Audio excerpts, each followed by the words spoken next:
Chapitre 1 et 2 Élévation d'Esther, Mardochée sauve la vie du roi. Chapitre 1 Disgrâce de la reine Vashti. Verset 1. Verset 1 à 12 Le festin royal, refus de Vashti d'y paraître. Et autant. Un livre isolé comme le nôtre ne devrait pas, semble-t-il, commencer par un et. Mais l'auteur suppose connu de ses lecteurs les événements qui ont précédé, l'exil, etc. Comparez Ézéchiel 10.1. Assuérus, littéralement, Ahasvérosh, Xerxes, fils de Darius, fils d'Istaspe, voire Esdra 4.6. On a quelquefois pris Assuérus pour Cyaxarès ou Darius le Mède, mais l'Empire Mède n'a jamais compté 127 provinces, ne s'est point étendu jusqu'en Inde et en Éthiopie, ni jusqu'aux îles de la Méditerranée, Esther 10.1, et n'a pas eu pour capitale Suse. Notre livre nous transporte dans un temps où les Perses avaient relégué les Mèdes à l'arrière-plan, Esther 1.3, Esther 1.14, Esther 1.18, Esther 1.19, tandis qu'auparavant les Mèdes étaient nommés avant les Perses, Daniel 6.8, Daniel 6.15. Dans Esther 10.2 nous retrouverons les Mèdes au premier rang, mais voir à ce passage. Assuérus ne peut être non plus, Septante et Joseph, Artaxerxès et Longuemain, qui dans les livres d'Esdras et de Néhémie portent un autre nom, Artasashta. On comprend qu'au commencement de son règne, Assuérus ait pu se montrer hostile aux Juifs, Esdras 4.6, mais comment, Esther étant reine, Jérusalem serait-elle demeurée dans son misérable état? Comment Rémon aurait-il pu si aisément obtenir la proscription des Juifs du même roi qui, par Néhémie, leur aurait accordé tant de faveurs?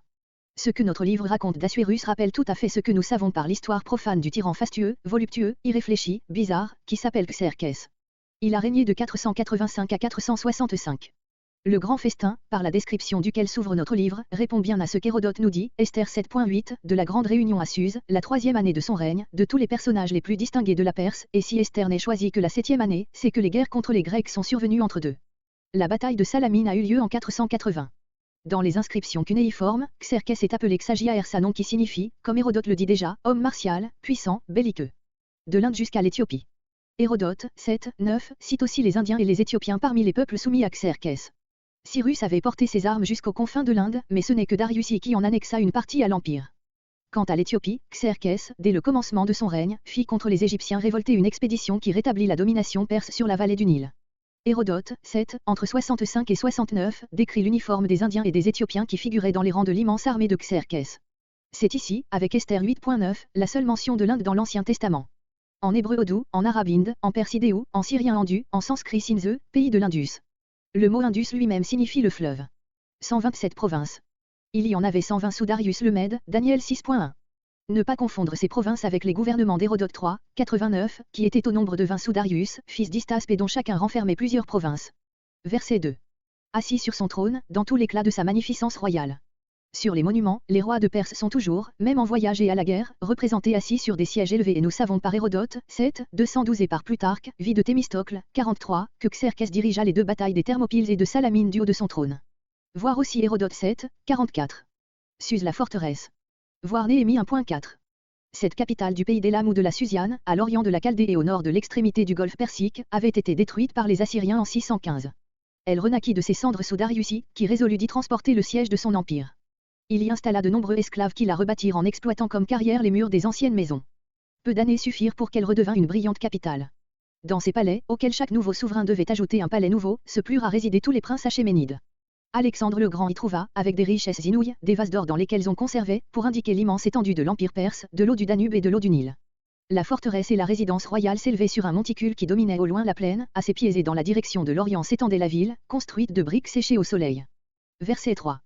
L'armée, soit les officiers de l'armée, soit la garde royale, qui se composait de 2000 cavaliers d'élite, de 2000 lanciers et de 40 000 fantassins, Hérodote 7, entre 40 et 41. Après son heureuse campagne d'Égypte, lisons-nous dans le même historien, 6, émoticône n'en croyant pas ses yeux, Xerxès, voulant réunir sous sa main l'armée qu'il destinait à la guerre contre Athènes, convoqua une grande réunion des principaux Perses, afin de sonder leurs dispositions et de leur dire lui-même de tout point sa volonté. Des Perses et des Mèdes, voir verset 1, note. Les grands. Nous rendons ainsi le mot de Parthomime qui ne se trouve qu'ici et dans Esther 6.9 et Daniel 1.3, mot d'origine perse qui signifie les premiers. On peut en rapprocher le grec protéoès. Verset 4. 180 jours. Les festivités, destinées à montrer aux officiers les ressources immenses dont disposait le roi, durèrent une demi-année et furent suivies d'une semaine de largesse accordée à la population entière de la capitale, versets 5 et 9. Dans le texte grec de Judith 1.5, nous lisons que Nebuchadnezzar, entre deux campagnes fut 120 jours à se réjouir, lui et son armée.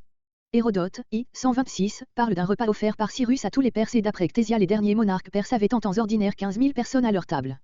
Verset 5. Dans la cour du jardin, littéralement, dans le parvis qui était le jardin. En Orient, les palais des rois étaient construits au milieu de parcs et de jardins enclos de murailles. Les hommes seuls furent traités en ce lieu. Pour les femmes, voir verset 9. Verset 6. Verset 6 à 8 description du banquet des hommes. Il y avait. Ces mots n'existent pas dans le texte, qui se compose d'une série d'exclamations, des tentures, des divans, des boissons. Description des tentures qui entouraient la partie du jardin où le festin eut lieu. Blanche et violette, on dirait en termes de blason argent et azur, les couleurs nationales des Perses.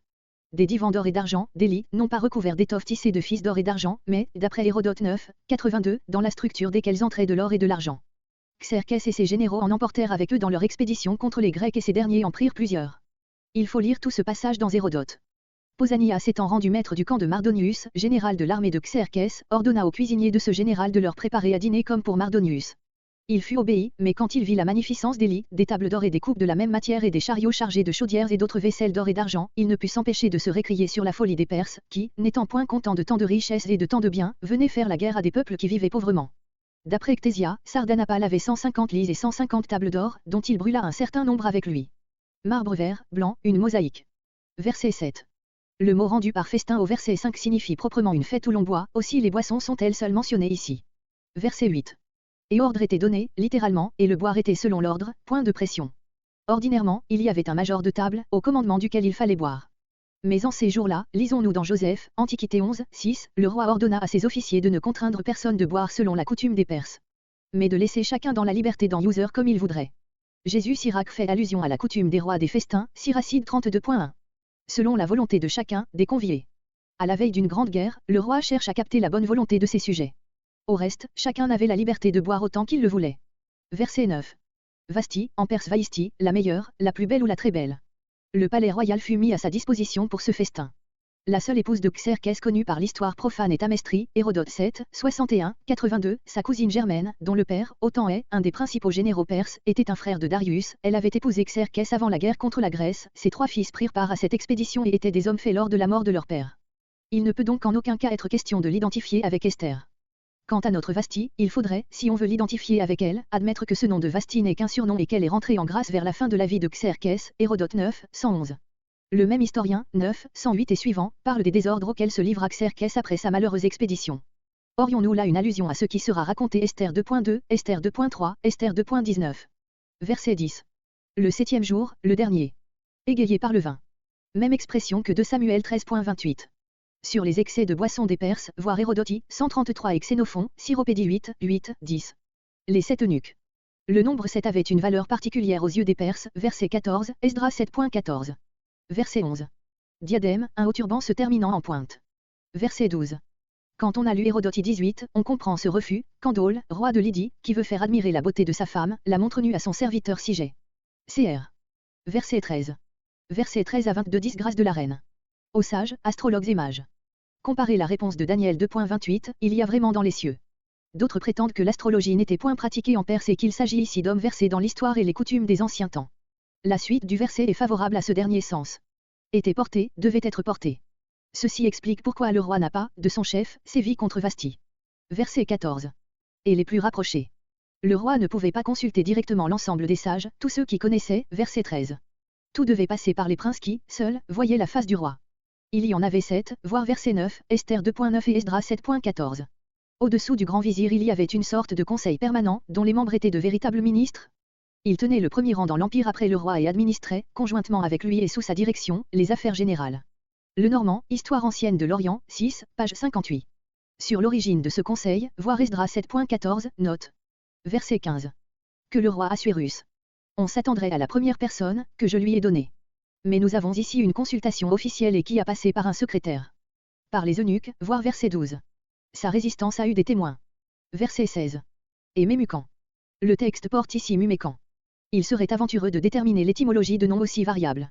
Le dernier des princes nommés au verset 14 transmet au roi, dans une réunion de son conseil intime, l'opinion qui a prévalu dans le conseil général des sages. Il n'est pas étonnant que les sages se soient accordés à blâmer Vasti, elle était moins à craindre que le roi, qui dans sa consultation même, verset 5, avait déjà établi la culpabilité de Vasti. Verset 18. Et dès ce jour. Une fois ou l'autre toutes les femmes du royaume apprendront la chose, verset 17. Mais les princesses qui sont à la cour la savent déjà. Mépris, des femmes pour leurs maris. Colère, des maris contre leurs femmes. Verset 19. Les sages tiennent à un décret en bonne et due forme, parce qu'ils redoutent la vengeance de Vasti au cas où elle rentrerait en grâce. Irrévocable, une fois remplies les formalités Esther 8.8. Verset 21. Et aux princes, réunis devant le roi, verset 16. Ce que Mémucan venait de dire était déjà le résultat de leur délibération, mais ils ajoutent que Mémucan a fidèlement rendu leur pensée. Verset 22. Pour créer des communications rapides entre les différentes provinces de l'Empire, Darius avait établi des courriers répartis par station, distantes entre elles d'une journée de chemin, qui portaient les ordres du roi aux satrapes et les dépêches de ceux-ci à la cour, Hérodote v. 14, 8, 98. Cette institution favorisait singulièrement l'action du pouvoir central. Xénophon compare au vol des grues la rapidité des courriers royaux, Cyropédie 8, 6, 18. Notre verset n'est que le résumé de l'édit, qui racontait probablement ce qui s'était passé. Selon son écriture, selon sa langue, pour que nul ne pût en ignorer. La coutume des Perses d'adresser au peuple conquis des proclamations en leur propre langue est prouvée par les inscriptions bilingues ou trilingues des rois achéménides. Parler la langue de son peuple. L'autorité du mari devait s'exercer jusque dans l'emploi de sa langue par les gens de sa maison, en particulier, par sa femme. Il ne faut pas qu'une femme puisse prétexter qu'elle n'a pas compris les ordres de son mari. Voir Néhémie 13.24. Tel est le sens probable du texte. Une légère correction, ne portant que sur les points voyelles, mais du bar au lieu de médabeé, permettrait de supposer que l'édit se terminait par l'ordre à chaque satrape de le publier dans la langue de sa province.